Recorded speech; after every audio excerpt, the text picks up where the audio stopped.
You ever get that feeling like you're stuck on one emotional channel? Like no matter what happens, you always end up feeling the exact same way? For years, that was me. I was trapped in a loop, and I didn't even realize it. My entire life, it felt like, was defined by just one single feeling. And this was my reality. I mean, a frustrating day at work, tears. Someone in my family says something condescending, tears. My partner doesn't stick up for me, you guessed it, more tears. I'd just tell myself, oh, I'm just a really sensitive person. But deep, deep down, I knew something wasn't quite right. That sadness, it was familiar, sure, almost comfortable, but it never, ever solved anything. The same problems just kept circling back over and over again.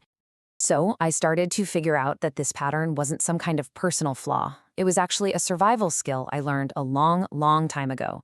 We all learn when we're really little what the emotional rules of our family are. You figure out which feelings get you connection and keep you safe, and which ones get you into trouble. It's like learning the rules of the game to survive in your very first tribe. And then I came across an idea that just changed everything. It felt like a key turning a lock I didn't even know was there.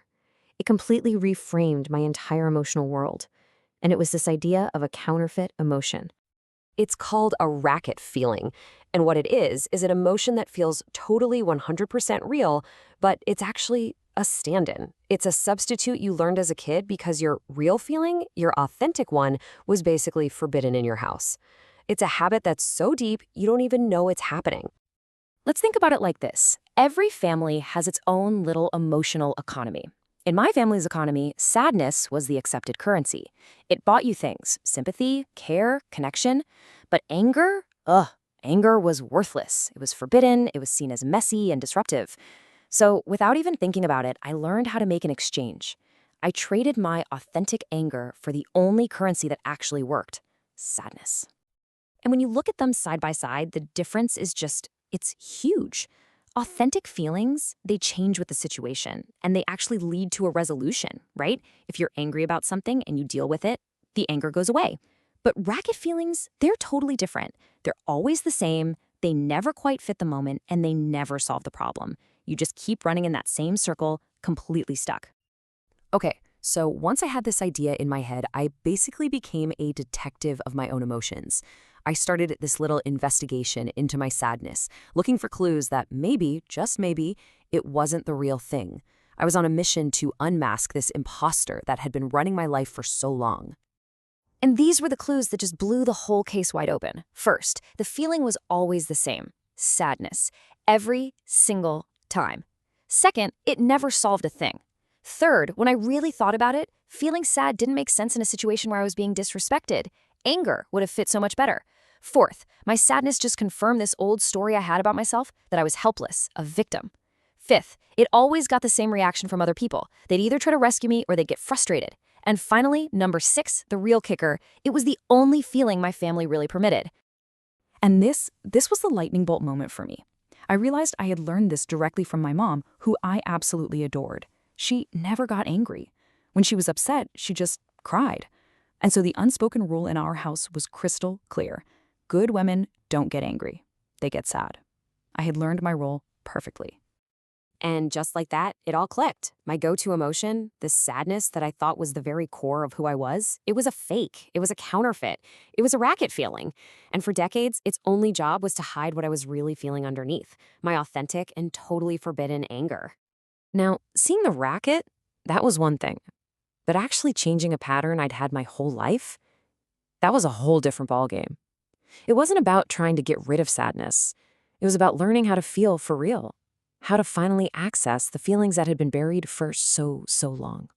So this is the path that I took. First, whenever that familiar wave of sadness started to roll in, I taught myself to just pause and ask, okay, what else is here? What's underneath this?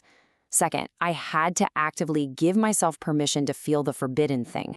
Third, I didn't start with some huge confrontation. I practiced in safe spaces like with my therapist or even just by writing in a journal. And fourth, I started to notice when I tapped into my real feelings, my actual reality started to shift. And I gotta tell you, this step, giving myself permission, it was everything. It was like unlocking a door I didn't even know was there. The point wasn't to become some angry person.